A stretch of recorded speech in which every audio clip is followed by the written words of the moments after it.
So watching Aaron Wan-Bissaka in possession is kind of like playing FIFA when you've got a lag because of the Wi-Fi connection. The player never really moves properly and it's hard to move the ball forward at pace, and it just ends up infuriating you, which is similar to watching Wan-Bissaka in possession. If Manchester United were able to bring in my main right back option, I think it would completely transform their attack down the right side, giving them an enhanced creative output from the right side, and you'll see what I mean later on in the video. But before I get into that, for cheap good quality football jerseys, retro jerseys and tracksuits, go over to www.jerseyfifa.com. I myself have bought a number of different jerseys from Jersey FIFA, including this Manchester United 2003-2004 shirt, which has to be my favourite. It's got Ronaldo on the back from his first season, so if you want a shirt like this, click the link in the description below and use code ATLANTISFOOTBALL with a space between Atlantis and football to get 5% off. So this is the second episode of a series where I build the perfect gegenpressing side for Manchester United. The first episode will be linked in the description below, where I go over which players from the current Manchester United squad would get into this perfect gegenpressing side, as I've already said. But today we're just focusing on the right back. And I'm not just going to give you the main target, I'm going to give you my dream option, as well as maybe one or two alternative options that Manchester United should consider. But before we get into specific options, we need to specify what United actually need from a right back. So currently with Wan-Bissaka in the side, United lack the ability to progress the ball forward at pace from the right back position, whether this be through forward passes or from carrying the ball forward, and certainly they lack attacking output when in the final third, because Wan-Bissaka's crossing ability around the box is very poor for a top level right back. I did go into more detail in episode 1, so I won't go into that as much now, but his crosses are very poor. When he does manage to get a cross into the box, it's often lofted with not enough pace on the ball, making it easy for the opposition goalkeeper to simply come and collect, and that's when he actually does get a cross into the box. Most of the time he struggles to get the ball out of his feet, struggles to beat the first man with his cross, so United definitely need a right back who can improve on this. Diogo Dalot is an improvement, I would say, on Wan-Bissaka, certainly offensively. Defensively he does have a few problems which he could improve. But I think at the moment United still need to bring in a ready-made top level right back.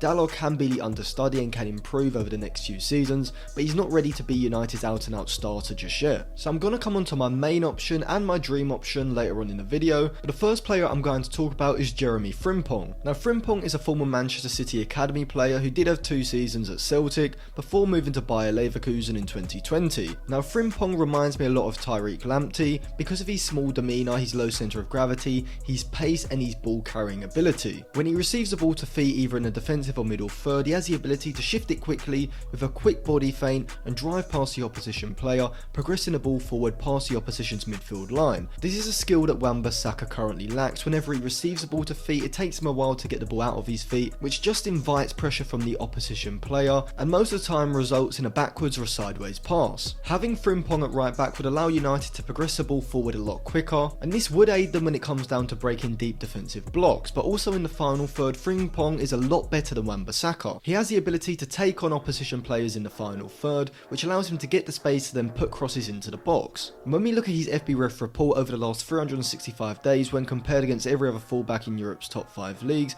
we can see how good his creative output has been. He's recorded 0.14 expected assists per 90, which ranks in the 81st percentile, was also recording 0.21 assists per 90, ranking in the 89th percentile for that as well, and we also see he ranks in the 82nd percentile for shot creating actions, showing how good Frimpong is when it comes to creating chances for other players. Now whilst Frimpong does provide winger-like output from the right back position, he's also pretty solid defensively as well. When you look at his FBref report, you do see that he ranks pretty low for tackles and interceptions, but if you actually look at the underlying numbers, you can see that it's nothing to be concerned about, as this season in the Bundesliga, in 17 appearances, he's completed 1.6 tackles per 90 minutes, whilst only being dribbled past 0.6 times per 90 minutes, giving him a pretty high tackle success rate of 76%. Now Frimpong is definitely a long-term option, as he will improve significantly over the next few seasons and is a realistic transfer target. However, my dream option in the right back position would of course be Achraf Hakimi, who has been absolutely sensational for PSG this season and for Borussia Dortmund over the past few seasons as well. And if you look at his FBref report over the past 365 days, you can see exactly what I mean. He ranks extremely highly for every offensive and ball progression metric,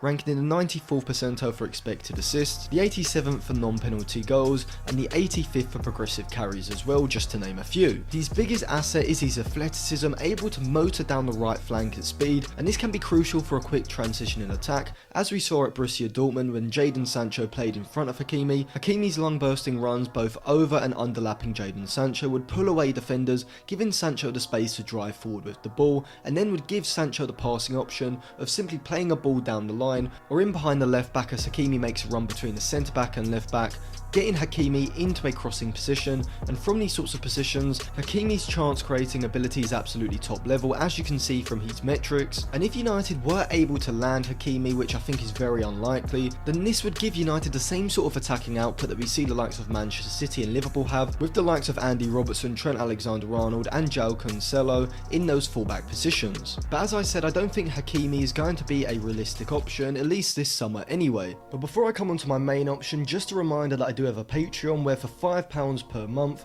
each week you'll get a weekly newsletter plus 2 exclusive Patreon videos, one of which will be a Manchester United themed video, the other will be on a topic voted for by patrons. I do have some videos already out, such as the second part to my video on Dusan Vlahovic, looking at which side he would fit in should he look to make a move, and I've also got videos on whether David Moyes should have been given more time at Manchester United, my all-time Premier League retired 11, and I've also got a video that I put out last week about how centre-backs are changing in the 2020s. So if you do want that exclusive content and to help support the channel, click the link in the description to sign up to my Patreon. If not, just watching this video all the way through is very much appreciated as well. So my main target for the right back position in this perfect gegenpressing side is going to be Giovanni Dilorenzo. Now Dilorenzo isn't as young as Hakimi or Frimpong, he is 28, 29 in August, and does have a contract until 2026, so he'd likely cost around £30 to £35 million. However, he's exactly what United need right now, which is a top level right back, and I would even argue that he's moved into the world class bracket. I would definitely say that he's in the top 3 best defensive right backs across Europe, being a fantastic one-on-one defender, having the composure and concentration to wait for a player's movement before jumping in to make a tackle. He's not rash at all, and when the sliding tackle opportunity is there, he's excellent at going to ground and getting the ball. He's very good positionally, so much so that I think he could even play as a right-sided centre-back in a back 3 if needed as well. In possession, he's substantially better than Aaron Wan-Bissaka. In the middle and defensive thirds, he receives the ball and instantly knows exactly where he's going to pass, gets the ball out of his feet quickly, and his progressive passes are very good as well, always looking for a forward pass to break the lines rather than just looking for sideways and backwards passes, as we see from Wan-Bissaka frequently. Because of Dilorenzo's technical and passing ability, I do think he could play as an inverted fullback if needed, which could be useful as we have seen Ranić use Sancho as a wider tackle rather than as one of those central attacking midfielders moving between the lines. So if Sancho was playing from the right side, we could see him pull out wide and Dilorenzo take up a central narrower position. And we have seen Ranić instruct both Wan-Bissaka and Diego Dalot to move into these positions on occasions throughout certain games of his tenure so far, but I think Dilorenzo would be much better than both of these two players in this role, so it would definitely be an upgrade. But I do think offensively going forward, Dilorenzo is better in wide positions. I think his crossing ability from deep positions could be very valuable with the likes of Cavani and Ronaldo up front, as a lot of the time, instead of just trying to beat the player and get to the byline, because Dilorenzo doesn't have the same dribbling ability or pace as someone like Frimpong, we often see him instead play these lofted passes from deeper positions, which would definitely suit the aerial ability of Cristiano Ronaldo. However, he can still provide those overlapping runs, overlapping someone like Sancho, which would definitely suit Sancho's game. As I've previously said, he did thrive when Hakimi was making those runs down the side of him and underlapping him as well, and I think Sancho would definitely create a very good partnership with Dilorenzo. And when Dilorenzo does get into crossing positions, instead of aimlessly just putting a ball into the box as we often see Wan-Bissaka and even Dalot do to a degree, Dilorenzo is instead very considerate of his passes, often choosing to play low passes into the box which are almost crosses from wide positions. And because he's playing the balls into the box as passes, they seem to be a lot more accurate, and he does create a lot of chances from these situations. If we look at his FB ref report over the past 365 days, we can see how impressive he looks. So as we can see, he only ranks in the 34th percentile for dribbles, but that is because, as I've said, he's not a player like Frimpong who has the pace or dribbling ability of a natural winger. Dilorenzo is much more of a defensive fullback who has this offensive ability rather than a converted winger, so dribbling is not one of his main attributes. He also isn't ranking extremely highly for expected assists either, only recording 0.08 per 90, ranking in the 48th percentile, which isn't bad but isn't incredible percentile either. He does rank in the 77th percentile for shot creating actions, but he ranks extremely highly for progressive passes, ranking in the 95th percentile, and for progressive carries, ranking in the 89th percentile,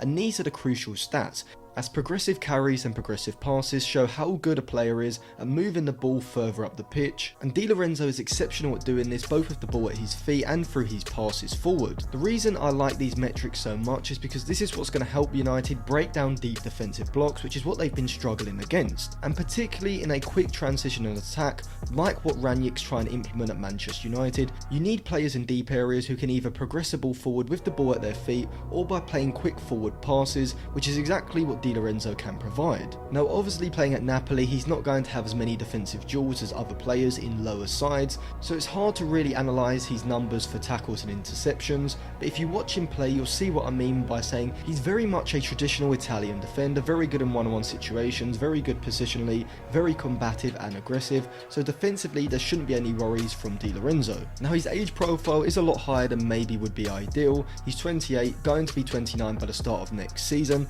but he's coming into his prime and he could easily play for another 4 or 5 seasons, so I don't see that being a massive issue, particularly the quality that he's going to bring straight away from the off. He's not going to be one of those players who needs to progress and develop certain skills. He's pretty much a ready-made player and will instantly improve United's right side from a defensive point of view, but also mainly from that offensive point of view, which is crucial for United in this system, because right now playing Wan-Bissaka in that right back position in possession is definitely a liability. So let me know who you would want to sign at right back, subscribe to the channel if you like the video, click the bell for notifications, go to the description to check out my Patreon for exclusive content, and I'll also leave some other videos linked down there as well.